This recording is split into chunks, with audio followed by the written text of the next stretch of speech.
come to Christmas. I hear people saying keep the Christ in Christmas, but don't realize the Yule has been removed from Yuletide. For thousands of years, our European ancestors were not Christian. They did not celebrate Christmas. Jesus is an idea that only appeared to Europeans about 1700 years ago. I know people get heated on the topic of Jesus, but the reality is Christmas is entirely based on Yule, an ancient celebration of the winter solstice in the northern hemisphere. Most definitely, in every sense of the word, it is a white holiday. First, why is the sun so important to northern Europeans? Well, the winters are long and dark. The sun is life, and observing its course means a change in season. Without the sun, northern European people would die, unlike the lunar people of the desert who have warm days year-round. Northern Europeans are ice people. Fire was of utmost importance to the survival of our ancestors. Our industriousness comes from thousands of years of living in the cold, preparing for winter. Otherwise, we'd die if not prepared. Unlike an African who can pick a watermelon or other fruit year-round, he has no rush to prepare for the brutal winter. Although Africans now have Kwanzaa and Jews have Hanukkah to honor their people, we are told that Christmas is for everyone. It's a globalist holiday, but it's based on a distorted truth, culturally appropriated from Yule. Yule always will be an ancient European tradition, a celebration meant for Europeans, honored for thousands and thousands of years before Christmas. We are of the North. This celebration is deeply a part of our ancestral psyche. Christianity was an attempt to unify Europeans under one God, and it was a violent process. That's just the reality of it. Over time, our pre-Christian knowledge was eroded and supplanted with Christian names and faces, but buried deep, the truth remains. It's why we love the feeling of Christmas so much. The church had to keep the main elements of pagan myth because within it lies powerful truths, charged with thousands of years of accumulated ritual. It's the only way people would have accepted it. There had to be something familiar and truthful within it. Let's briefly recall the story of the Christian Christmas without getting into the creation of Christianity itself. But if you haven't, look into the work of Joseph Atwill or Akira S., who were on Red Ice Radio. There's different ideas on the origins and why Jesus was called the King of the Jews, but this story, although with borrowed elements, is not the story of our ancestors.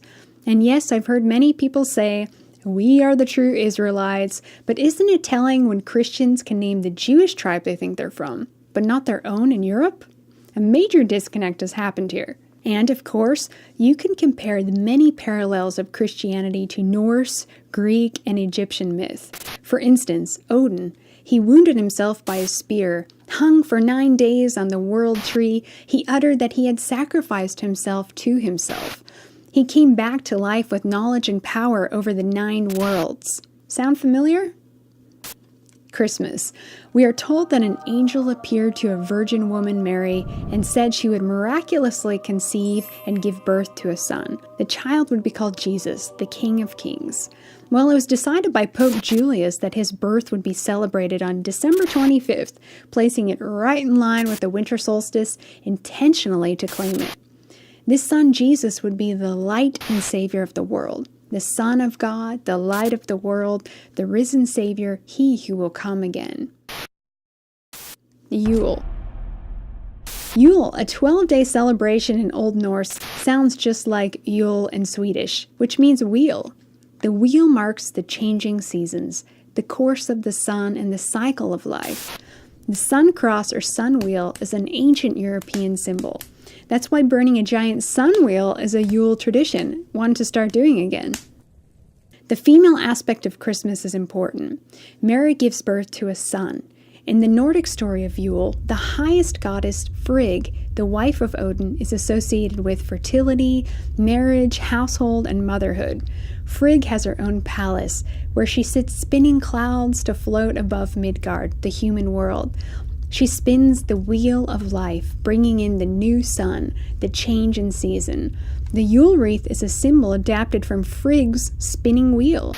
She is also the mother of Balder, the god of light, truth, and peace. He was considered the most favored and best of the gods. Balder has visions of his death and is pierced with a spear of mistletoe, like the mistletoe we incorporate during Yule. His mother Frigg weeps over his body, and some think her tears became the white berries on the European mistletoe. The European mistletoe is used for medicinal properties, but it was also a ritual plant in the north. Its berries contain alkaloids, which are stimulating and make us feel good. They certainly can help with depression in those long, dark Nordic winters. Kissing under the mistletoe is inspired by the Norse. Balder is symbolized by the mistletoe.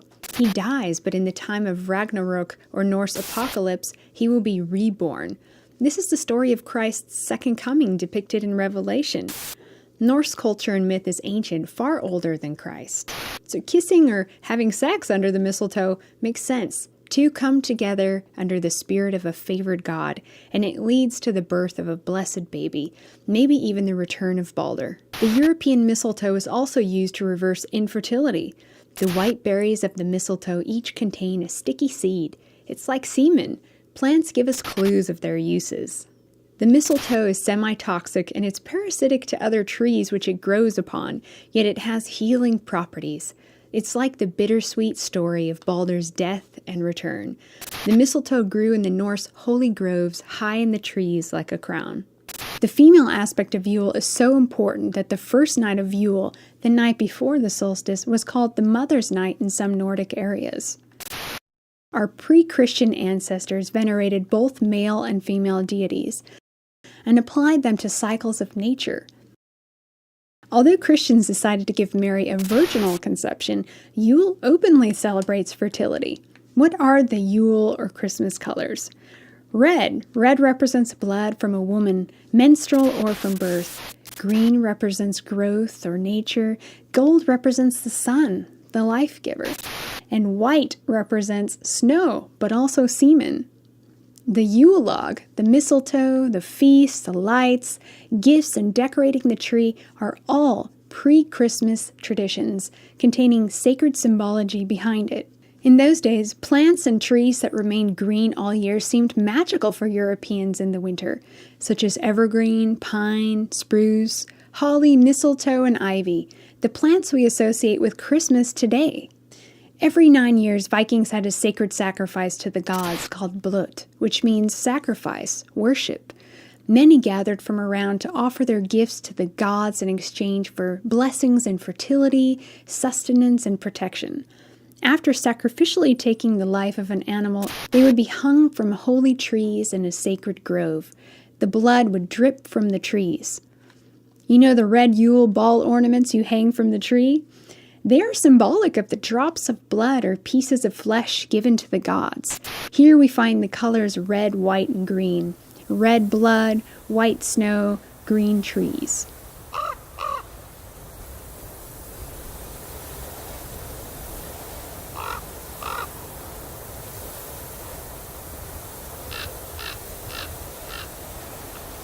Well, what about Santa or Saint Nick?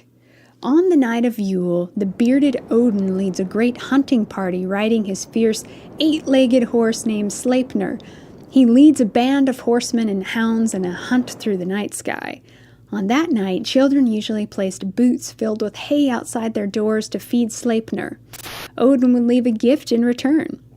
That's why we hang stockings on the mantle. Some countries still fill the socks with hay, and in Norse myth, the gods like gifts. Hence the cookie and milk for Santa. Reindeer come from Northern Europe. How many reindeer pull Santa's sleigh? 8. 8 being the 8 legs of Odin's horse. Rudolph was not added until 1939 by a Jewish man. For some, this changed the lineup to 9 reindeer. While 9 is still an important number in Norse myth, there are 9 worlds. Odin hung for 9 days. Thor takes 9 steps before falling to the ground, killing a serpent. 9 fertility feasts every 9 years, and there's others. Thor, the god of thunder and lightning, rode a chariot pulled by 2 goats. 2 of Santa's reindeer are named Donner and Blitzen. Donner means thunder in German. Blitzen means lightning in English. This is a reference to Thor and his goats. Santa is Odin, a magical god and a wise shaman. Kids today leave a cookie for Santa, no different than Vikings leaving a gift to their gods. Of course, to the church, this wise ancestor we call Santa is Satan. Elves, like Santa's helpers, are very much from Germanic Norse myth. One of the 9 worlds is called Alfheim, the home of light elves. They aren't gods, but they possess magical powers and skills. Santa wears red and white. Some think these colors come from the Amanita muscaria mushrooms that grow in the northern hemisphere. They think Santa is symbolic of the shaman who eats the magical mushroom and hallucinates, having a flying experience. While people and animals did eat hallucinogenic mushrooms, this story doesn't just come from any shaman who trips out, but it comes from Odin. As I said earlier, red and white are symbolic of blood and semen, but also blood and sacrifice to the gods. Odin is also a god of war. War is red. The Christmas story, both with Jesus and Santa, puts human faces to a natural phenomena, the winter solstice, the rebirth of the sun. Well, so did ancient Europeans. We had deities for all things in nature. The sun is the savior of the world, especially when you live in the cold north. But the deities that arose from the collective psyche of our European ancestors are also communicating the inner cycle of birth, death, and resurrection. Yule is both inner and outer. We are tied in with the earth's cycles, which affect us internally and externally. Our ancestors knew this. To be cut off from this is to be dead. The winter solstice marks an important turning point, the shortest day of the year and the longest night of the year, which means the next days will be lighter, longer, an increase in the hours of daylight until the summer solstice. And if you lived through a northern winter, you'd understand why this turning point of more daylight is so cherished and venerated. It's the equivalent of passing through the dark night of the soul.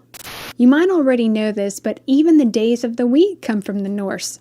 This Christmas falls on Friday, Fredag in Swedish, which comes from Freya and Frigg, the Norse goddesses. Why do we respond so deeply to Norse myth? There's evidence, and I agree, that Scandinavians, and by extension Russians, are the earliest Europeans. We come from the north, not the south. That is why elements from Norse myth can be found in various European pre-Christian cultures.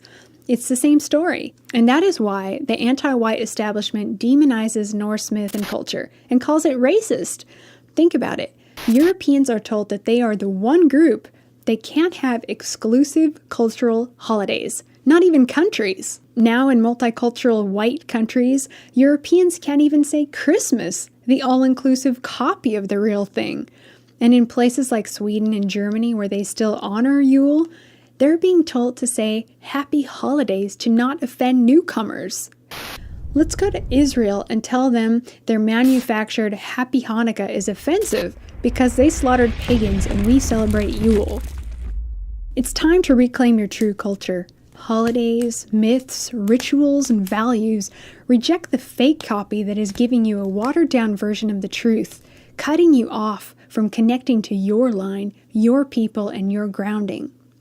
So this solstice, some ideas to celebrate Yule. Create new rituals or observe old ones. Burn a bonfire, a sun wheel, or make a Yule bock and put it under the tree. Go into the woods and cut down a tree together. When you bring it in the house, cut the stump and do what they did in the old days. Carve wishes to the gods into the stump before you burn it in the fire. This is the Yule log.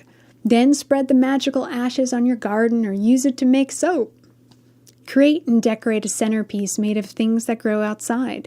Tell the kids about Odin's hunting party and leave a boot full of hay for Sleipnir. Make spirals outside made of trees and natural plants or lights. Create an altar in the house to honor the season, your people, and your gods. Make a feast. Include a boar, which we now call a Christmas ham. Drink glögg, sing songs, tell stories of your family, their origins, and your culture's myths. Make ornaments with European symbols and surround your house with them. Make blessings for the new year. Incorporate the mistletoe, holly, ivy, and northern winter plants. Be outside for the solstice. Create candles made of ice and light them on fire. If you live in the north, make it a ritual to wake up early one day in the few weeks until the solstice to see the 2 morning stars. Morning stars are our people, ice people in the north, not something evil as Christians say. Everything is in reverse. Don't believe the lie that says we don't have a culture. Empty materialism and cheap Chinese goods is not our culture.